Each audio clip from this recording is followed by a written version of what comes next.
letters over trap beats. The Fixx is saying, ooh. DJ Focus, tell him turn you up. Ooh. DJ Focus, tell him turn you up. Ooh.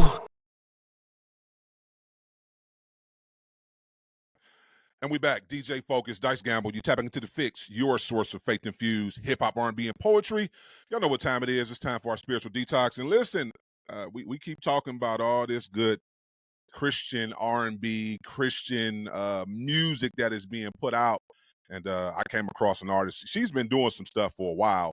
But I think this is her first time like in this space where she's in now, where she's making urban gospel, Christian R&B, rhythm and praise, however you want to call it.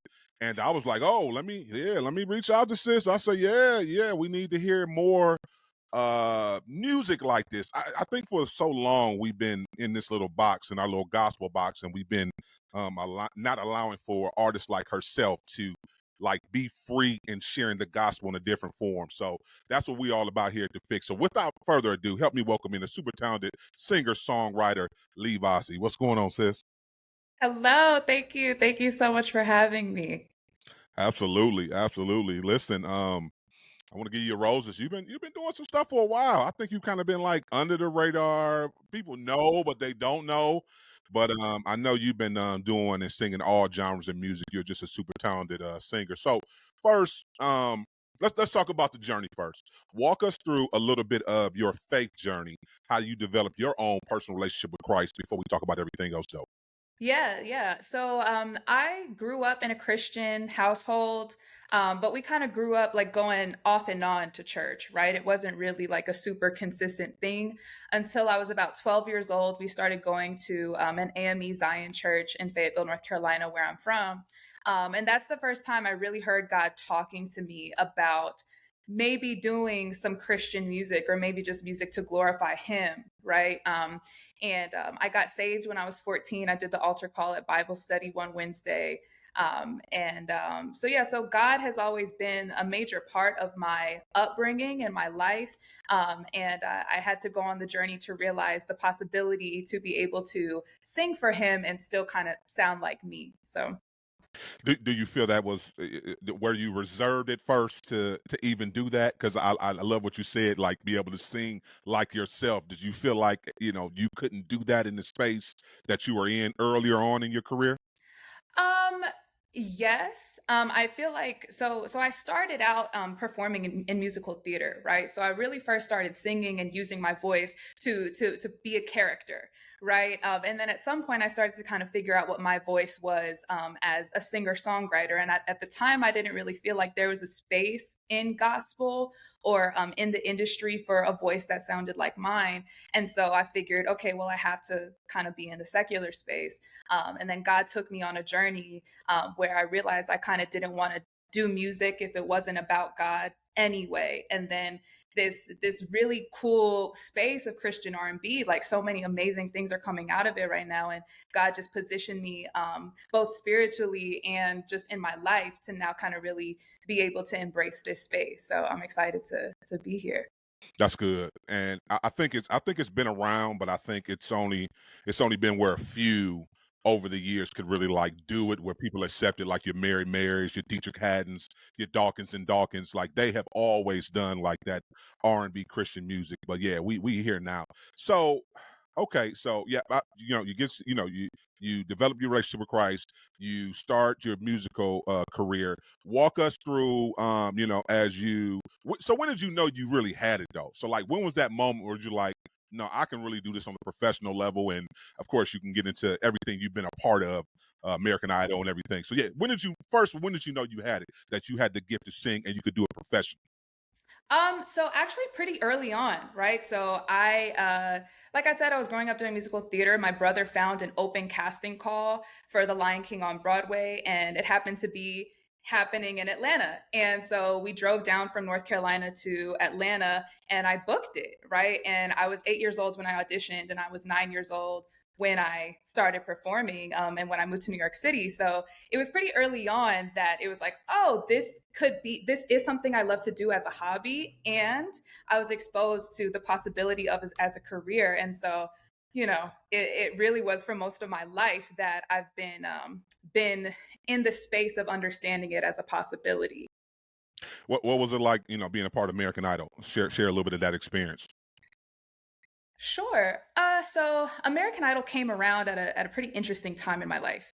I was I actually had gotten out of a very psychologically abusive relationship at that time, and the producers and I was in a very just kind of unsteady space mentally and emotionally at that time, and the producers reached out to me and asked me to come audition for the show. And I actually kind of I wasn't going to do it. I was like scared, and I was like, I can't do something like this. And my parents encouraged me, and they're like, you got to go do it. You love to sing, you love to perform, you got to do it.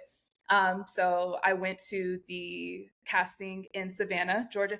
Georgia has been calling me my whole life, right? Between North Carolina and New York, I always just ended up in Georgia. But so I auditioned in Savannah, made it to Hollywood Week, and then ultimately made it to the top 48 of the competition, which was where I was sent home. Yeah, but just even being in the conversation and being there, the experience itself, and you got a chance to meet one of the legends in the game. What was that? What was that like? Meeting Lionel Richie, right? Did you get a chance to meet Lionel Richie? Yeah, yeah. Oh yeah, I did. Yeah. So yeah, Lionel Richie was super cool, very warm spirit. And one of my favorite songs growing up was Zoom by the Commodores. So the producers I knew that, and so it was a really cool moment to be able to sing with him, and my nervous self, like, is this really happening? But yeah, so it was a really, really awesome experience. I learned a lot from American Idol. It was really my first time too that I had been in LA by myself. I had pretty much mainly been on the East Coast and with my parents, right? As I've been in the entertainment space. So American Idol really taught me a lot about myself and my spiritual journey as well, because it was very intense. It was a very intense competition, and I really leaned into God at that point in my life as well. So yeah, just real quick, how hard was it being in these spaces when you talk about doing American Idol and just all these just secular spots that you have been a part of and singing? How was it? Was it ever complicated, or were you ever in rooms or in circles where your spirit kind of cringed because of your spiritual upbringing and things that you might have might didn't like, or things that were being put in front of you?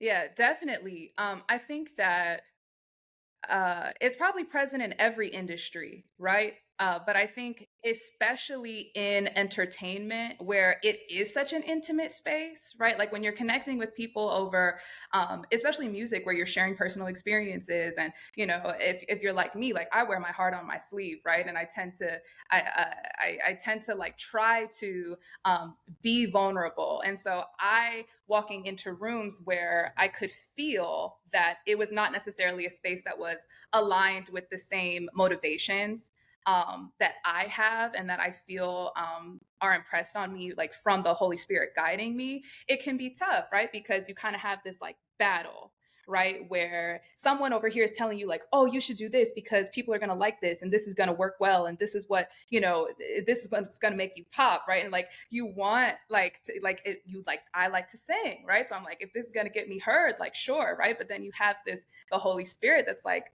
not yet, or like not this way, right? Or this isn't for you, right? And it's hard because then your flesh is like, no, but this could be it, right? And then I kept finding myself in spaces where I was forcing things, right, that weren't really for me, and things were happening, but nothing was really flowing. Nothing was easy. And I feel like that was a large part of why I needed to kind of take a break and figure out like, hold up, what is my purpose in this? Why am I doing this?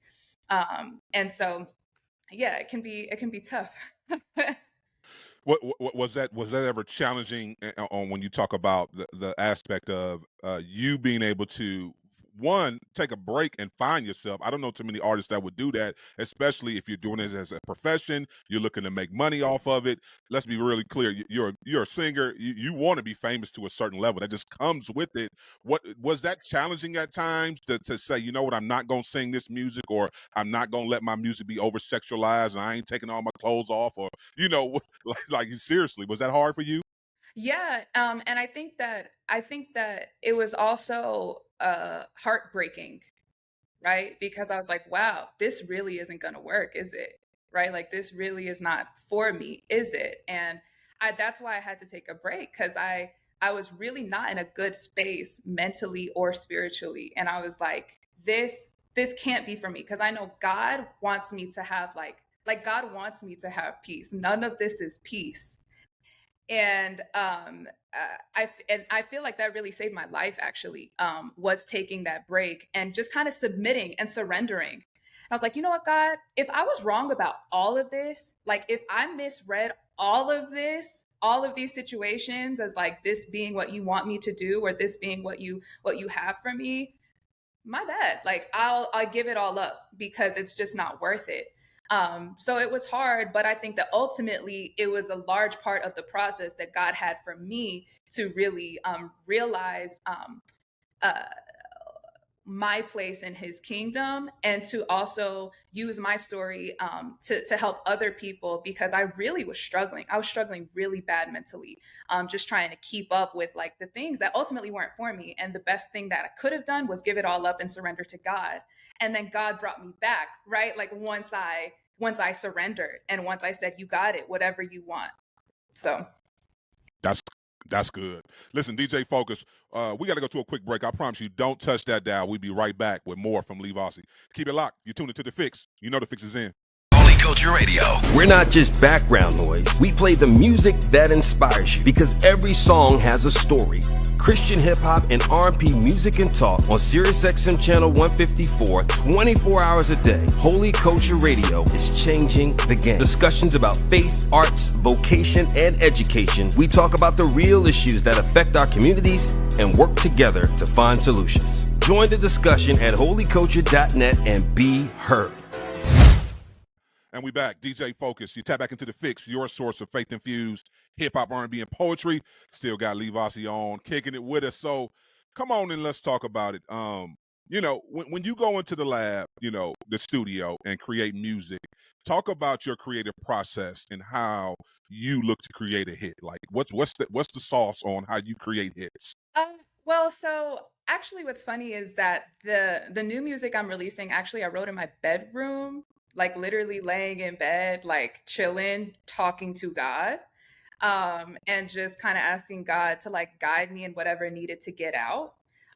Which is really different than how I used to, right? Like when I was in the secular space, because I was also working as a songwriter with other artists.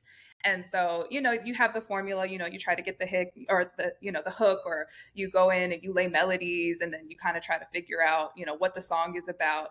But really, in this new space that I'm in creatively, it really is more about just being really honest and transparent about like how I'm talking to God about the things that are going on in my life. So that's my method these days.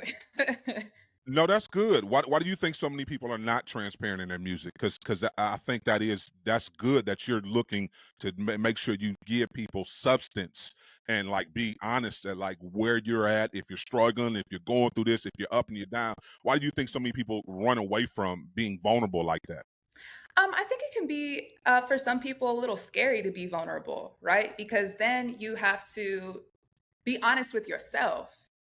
And I think a lot of people struggle with that, right? Like, no shade, but it's, then because when you're honest with yourself, then you have to hold yourself to a certain level of accountability, right? For the part that you might play in some things, right? And so there's that. And I think people want to write what they think other people want to hear from them, right?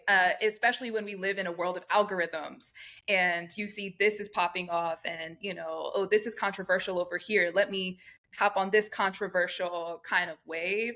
And so I think that might be a part. I think it's twofold, right? It's both internal and external. That's good. So who else? I know you said Lionel Richie. Who else were some musical inspirations for you, like growing up, to kind of like form and shape your sound? Who did you pull from? So I grew up in a multicultural household. My dad is Black American, my mom is Puerto Rican and Dominican. So I grew up listening to a lot of different types of music. My dad would play a lot of like Earth, Wind, and Fire, and my mom would play a lot of like Mark Anthony as well as like Usher. So like I remember very vividly like 8701, like Usher's 8701 was a big thing for me growing up that actually really inspired me to songwrite. There was a song called How Do I Say on there that had a kind of like a Latin guitar vibe on it, but it was also R&B. So that really influenced my start and in my love for music. But then we would listen to a lot of like Mariah Carey, like music like that, as well as, you know, some gospel artists, you know, Kirk Franklin, of course, you know, Fred Hammond. So I had a lot of different things influencing me. And then also growing up in theater, there was a lot of storytelling, right? And the songs that, right? The point of a song in a musical is to tell a story. So I was really into songwriters who also leaned into that, like Neo or like Babyface, like that kind of songwriting style. So That's good. So let's talk about this music. You got My Bad out right now.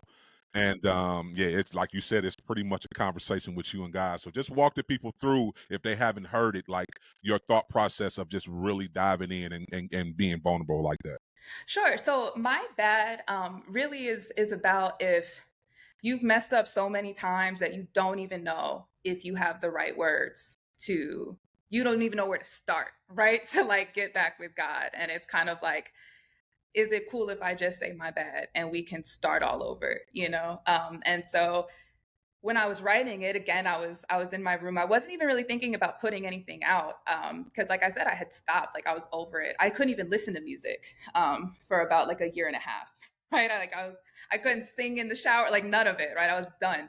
And when I was getting ready to move back to Atlanta, God made it very clear to me that He needed music from me. And I was like, I don't know what this is going to look like, God, but I just kind of sat down one day and just started writing to God. And I really was just sitting, and the song starts, how do I reconcile with my humanity? I've been in denial, but I know I haven't been what you need me to be. Right. And just coming to that space of self-awareness of my responsibility and how I could have hurt God's feelings. Right. And how bad I feel about that. And when you've always been there for me. Right. But also understanding like, all of the things were necessary for me to realize in my little baby human form that you are my peace and my bad. Let's start over. So that's where my bad comes from. Oh, that's so good. You know, you mentioned before, you know, that you know had been into abusive, toxic relationship. We talk about mental health all the time on the show. Did you have to seek and maybe get some therapy or some counseling from a pastor, elder, or a therapist to kind of deal with some of those that past trauma? Definitely. Yeah. Like I was in therapy. And I think that I'm a big proponent of like therapy plus faith. Right.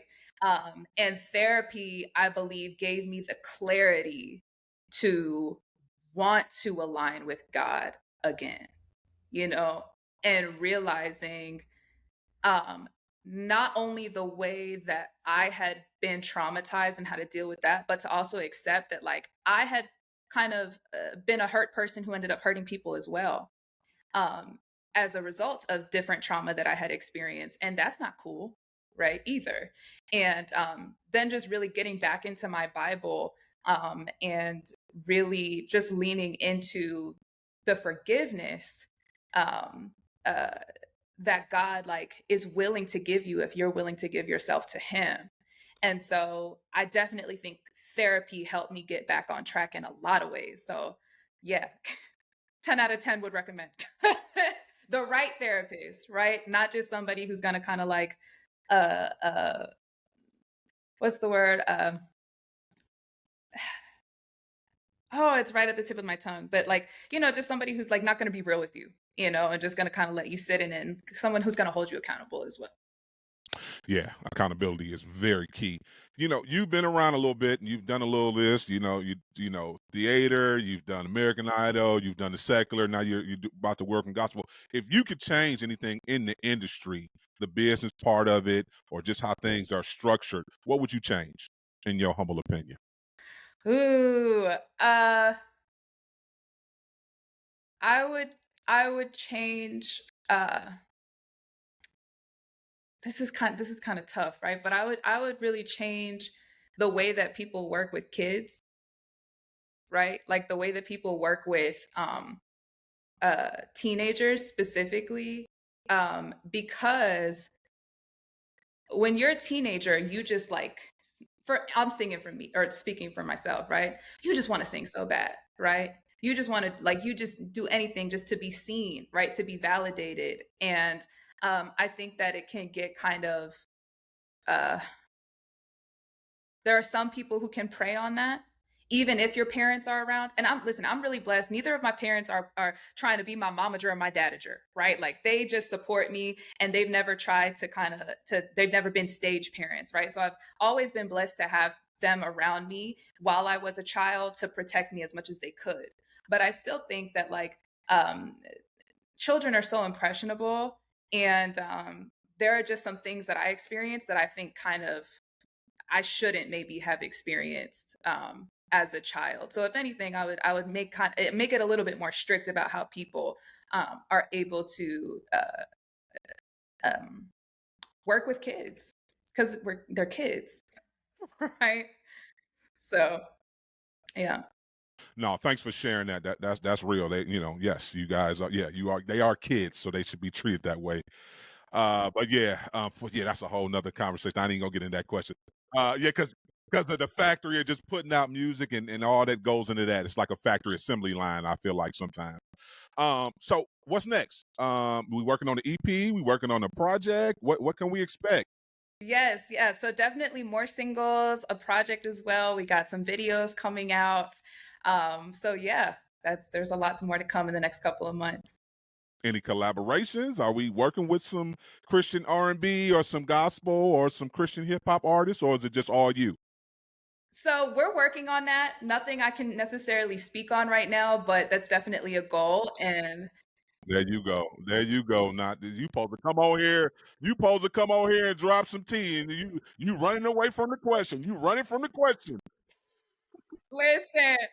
listen, I'll give you all the tea on me. I'm not going to talk about other people yet, but that's next time.